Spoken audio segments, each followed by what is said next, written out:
मुख्यमंत्री देवेंद्र फडणवीस आणि गिरीश महाजन आज नाशिक दौऱ्यावर. कुंभमेळ्याच्या पार्श्वभूमीवर आढावा बैठकीची शक्यता.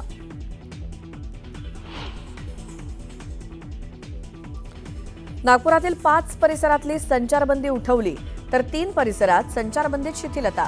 यशोधरा नगरमधील संचारबंदी कायम.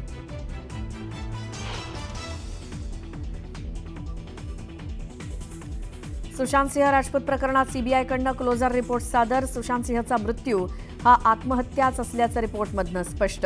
तर रिया चक्रवर्ती आणि परिवाराला सीबीआयकडून क्लीन चिट.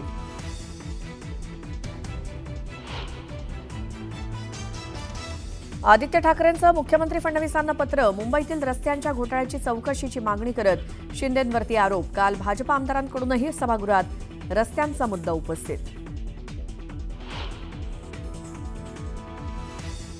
बीड जिल्हा कारागृहात पतीच्या जीवाला वाल्मिक कराडकडून धोका. दादा खिंडकरच्या पत्नीचं कारागृह अधीक्षकांना पत्र. खिंडकरला संरक्षण देत सीसीटीव्हीच्या निगराणीखाली ठेवण्याची मागणी.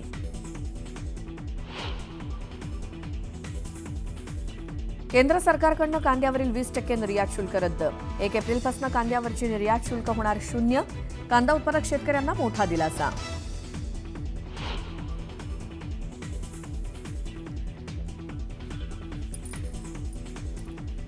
सोलापूर अक्कलकोट महामार्गावरती भीषण अपघात. टायर फुटल्यामुळे कारची टेम्पोला धडक. अपघातात 2घांचा मृत्यू तर 4 गंभीर जखमी.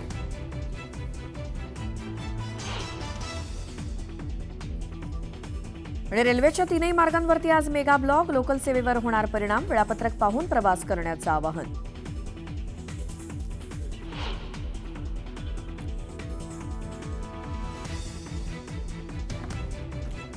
तर आयपीएलमध्ये रॉयल चॅलेंजर्स बेंगळुरूची विजयी सुरुवात. 7 विकेट्स राखून कोलकाता नाईट रायडर्सवरती केली मात.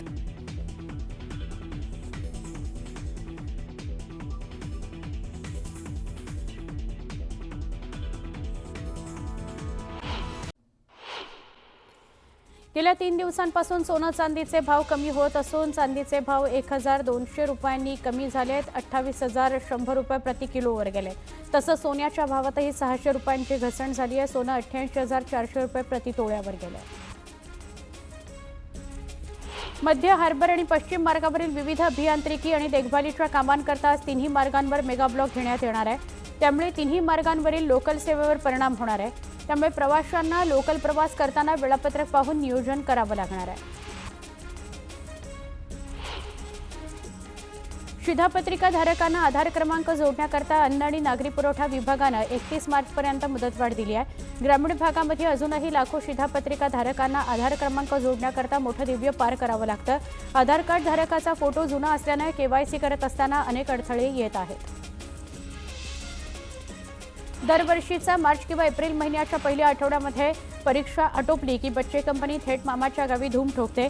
मात्र यावर्षी हजारो विद्यार्थ्यांचं हे गणित बिघडणार आहे. शिक्षण विभागानं नवीन GR काढत 1ली ते 9वीची परीक्षा 5 ते 25 एप्रिल कालावधीत घेण्याचे आदेश दिले आहेत.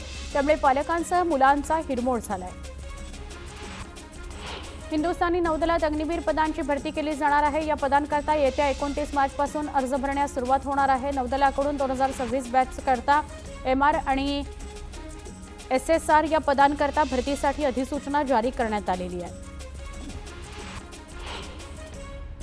उन्हाळी सुट्ट्यांमध्ये होणारी प्रवाशांची वाढती संख्या लक्षात घेऊन अतिरिक्त गर्दी विभाजित करण्याकरता मध्य रेल्वेनं मुंबई, नागपूर, करमाळी, तिरुवनंतपुरम, पुणे, नागपूर, दौंड, कलबुर्गी या दरम्यान 332 उन्हाळी रेल्वे विशेष गाड्या चालवण्याचा निर्णय घेतला आहे.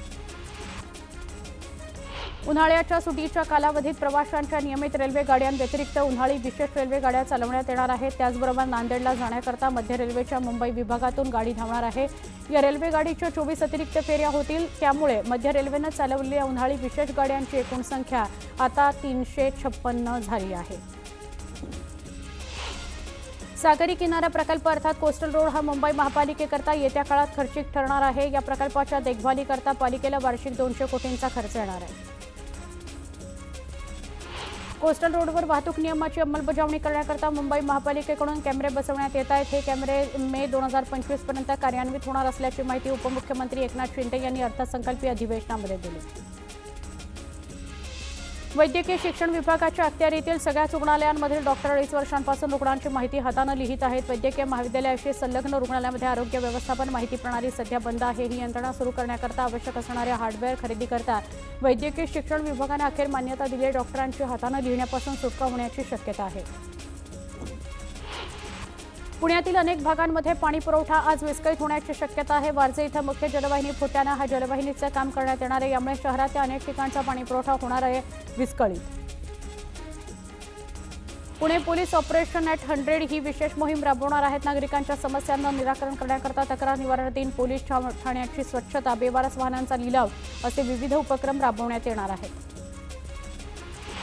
रस्ते सुरक्षेला प्राधान्य देतानाच केंद्र सरकारनं मोटार वाहन नियमांचं उल्लंघन केल्याबद्दल नवी दंड आणि शिक्षेची घोषणा केली आहे. या नवीन नियमांनुसार वाहतूक नियमांचं उल्लंघन केल्याबद्दल दंड 10 पट वाढवण्यात आला आहे. कडक उन्हामुळे मुंबईला पाणीपुरवठा करणाऱ्या धरणांमधील पाणीसाठा झपाट्यानं आटत चालला आहे. आणखी 2.5 महिने उन्हाळ्याचे बाकी आहेत. त्यामुळे संभाव्य पाणी संकट लक्षात घेता खबरदारीचा उपाय म्हणून भातसा आणि अप्पर वैतरणा या 2 धरणांमधील राखीव पाणीसाठा घेण्याची परवानगी मुंबई महापालिकेने राज्य सरकारकडे मागितली आहे.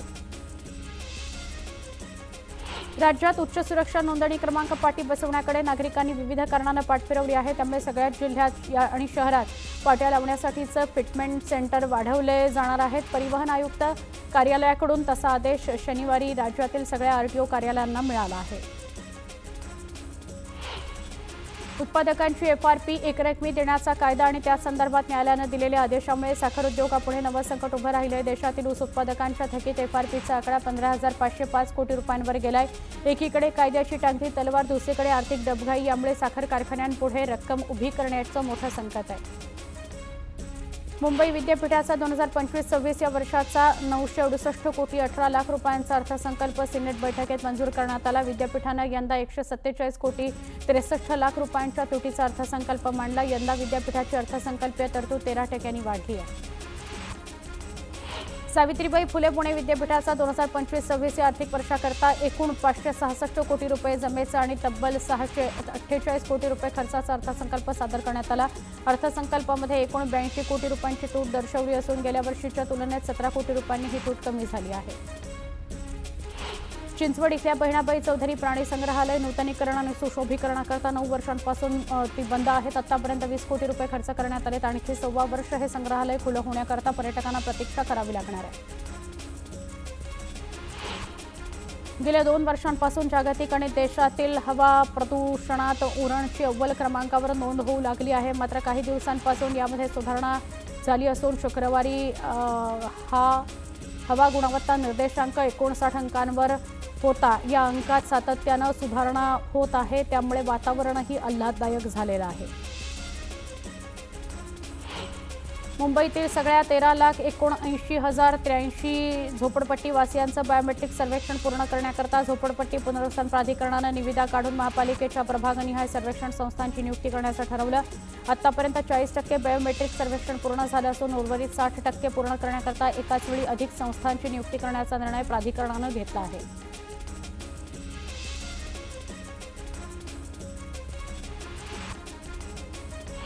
दादरच्या छत्रपती शिवाजी महाराज मैदानातील उडणाऱ्या मातीच्या प्रश्नावर तोडगा काढण्याकरता AITच्या अंतिम अहवालाआधी जी उत्तर या विभागानं गवत लागवडीकरता महापालिकेच्या पर्यावरण विभागाकडे निधीचा प्रस्ताव दिला होता.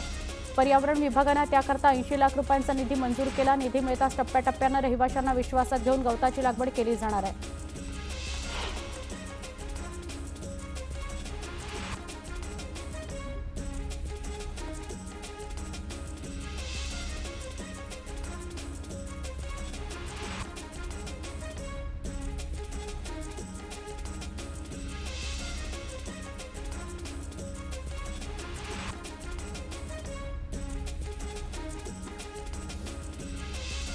मुंबईमध्ये क्षयरोगाचे रुग्ण वाढत आहेत. 2024मध्ये एकूण 60,633 रुग्ण आढळले.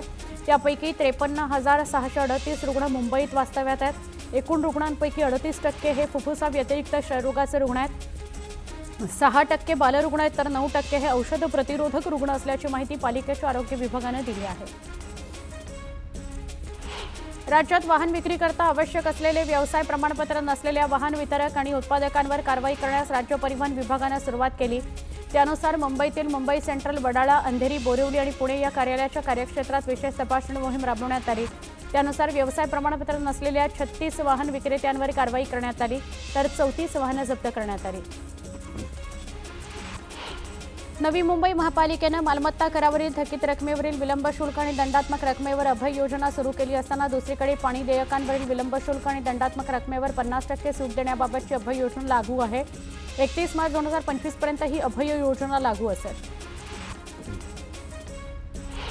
कोरोना काळात आरोग्य सुविधा पुरवण्याकरता कंत्राटी पद्धतीनं घेण्यात आलेले कर्मचारी अद्यापही पालिका सेवेत कार्यरत असून त्यापैकी कामचुकारपणा करणाऱ्या 100 कर्मचाऱ्यांना ठाणे महापालिकेनं कामावरून काढून टाकण्याची कारवाई वर्षभरात केली आहे. या निमित्तानं कामचुकार कर्मचाऱ्यांना पालिकेनं घरचा रस्ता दाखवल्याची चर्चा आहे.